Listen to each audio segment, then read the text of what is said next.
If you were even slightly into fashion in the 2000s, chances are you either owned a Rebecca Minkoff bag or wanted one.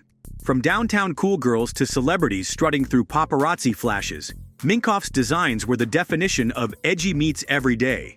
But here's what's even more interesting than her success. It's what came after. See, trends fade, the fashion world moves on fast, and staying relevant isn't easy. So, how did this American underdog bounce back when the buzz cooled down? This video isn't just a story about handbags, it's a story about hustle, reinvention, and knowing exactly when to pivot. Before we continue to our video, make sure to smash the like button, subscribe to our channel, and hit the bell icon to never miss any of our future uploads. Now let's get started. From sketching in high school to making her first big break. Rebecca Minkoff's story doesn't start with a trust fund or connections. It starts with passion, hustle, and a sketchbook. She was born in San Diego and started sewing and sketching her own clothes as a teenager. By 18, she made the bold move to New York City to chase her fashion dreams. No big name backing her, no fancy fashion degree, just drive. Her first big break came when actress Jenna Elfman wore one of her hand-stitched I Love New York t-shirts on The Tonight Show. And boom, orders started flooding in. But she didn't stop there. Rebecca didn't just want to make cute tops. She wanted to create pieces that women actually lived in. That vision laid the groundwork for what would eventually become her brand. Edgy, wearable, city-chic fashion that didn't cost as much as rent. The morning after bag that took over the streets. Ah yes, the legendary morning after bag, aka the MAB.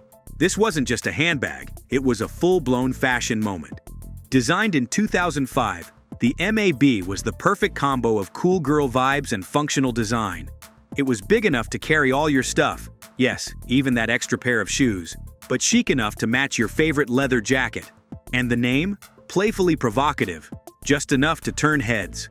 Celebrities, editors, influencers, before that word was even a thing, were all carrying it. Suddenly, Rebecca Minkoff wasn't just a designer, she was a full-blown brand. The MAB hit the sweet spot of luxury and accessibility. It wasn't thousands of dollars like a Chanel or Gucci, but it looked just as high-end. That's what made it iconic. It told women, you can have designer taste without the designer price tag. For a while, this bag was everywhere. The subway, brunch, red carpets, and street-style blogs.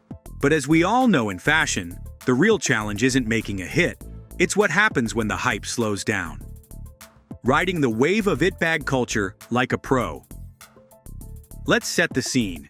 It's the mid-2000s. The Olsen twins are hiding behind giant sunglasses, fashion blogs are booming, and the it bag obsession is real. Every season, a new must-have bag would dominate. And guess what? Rebecca Minkoff was right there, riding that wave with confidence. But unlike many luxury brands that relied on exclusivity, Rebecca did the opposite. She leaned into accessibility. She embraced the idea that every woman deserved to carry something stylish.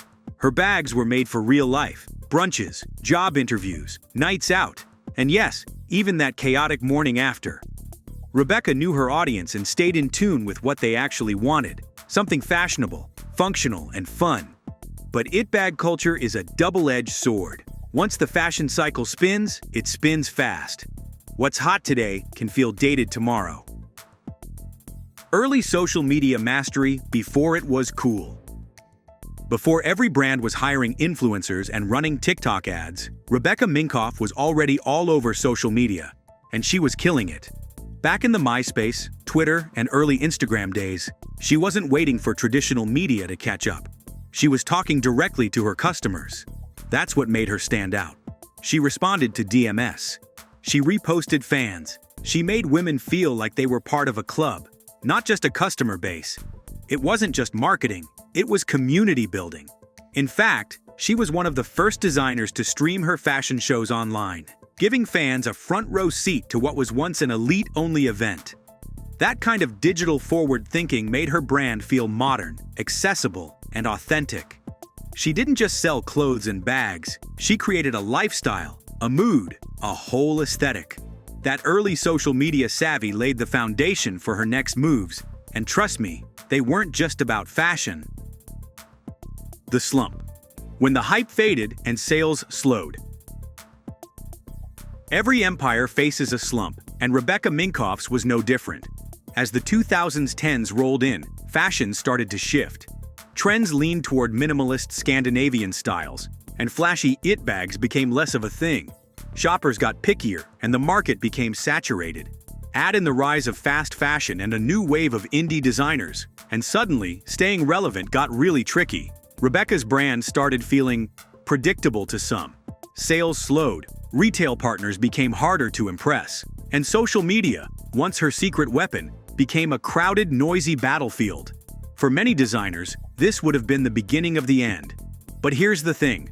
Rebecca Minkoff isn't the type to fade quietly. She didn't deny the slump. She owned it. She saw the writing on the wall and knew she had to evolve. Reinvention, turning to tech, NFTs, and the future. Here's where things get really interesting. When most people hear fashion, they don't think blockchain, but Rebecca Minkoff does. Always one to be ahead of the curve, she started exploring how fashion could intersect with technology, and she went all in. In 2021, she dropped her first collection of NFTs during New York Fashion Week. It was a bold move. Digital fashion? For many, it sounded wild. But Rebecca understood the moment. Gen Z was moving toward digital identity, gaming, and metaverse fashion.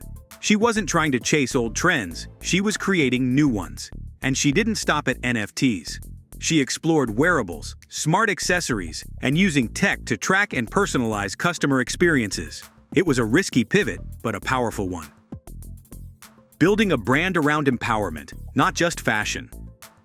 While some brands only focus on what you wear, Rebecca Minkoff started focusing on how you feel.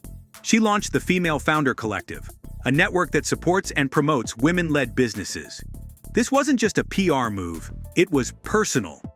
As a woman navigating the cutthroat fashion industry, Rebecca knew how hard it was to get a seat at the table. So she decided to build a bigger table. She started using her platform to spotlight other female entrepreneurs, mentor young designers, and speak openly about the highs and lows of business. Her Instagram went from product shots to empowerment quotes, founder tips, and real talk about motherhood, business struggles, and self-worth. This shift turned casual fans into loyal followers. She wasn't just selling bags, she was building a community, a brand with heart. That's the kind of authenticity that sticks. Why her wearable tech move was a bold power play. Okay, let's talk wearable tech. And no, we're not just talking Apple Watches. Rebecca Minkoff saw the potential of integrating technology into fashion, not around it. Think bracelets that sync with your phone, handbags with charging ports, and even accessories that can notify you of urgent texts without ever pulling out your phone. She partnered with companies like Casemate and others to design products that looked good and worked smart. This move was genius for two reasons. First, it aligned her brand with innovation. And second, it tapped into the lifestyle of the modern woman. Busy, tech-savvy, and always on the go. These weren't gimmicks. They were thoughtful, elegant solutions that meshed perfectly with her design philosophy. Rebecca wasn't just making fashion for show, she was making fashion for life. The wearable tech space is still evolving, but her early entry proved once again, she's not afraid to take a risk if it means pushing boundaries. Hope you guys enjoyed our video. Make sure to subscribe to our channel and hit the bell icon for more videos. Thanks for watching and have a wonderful day.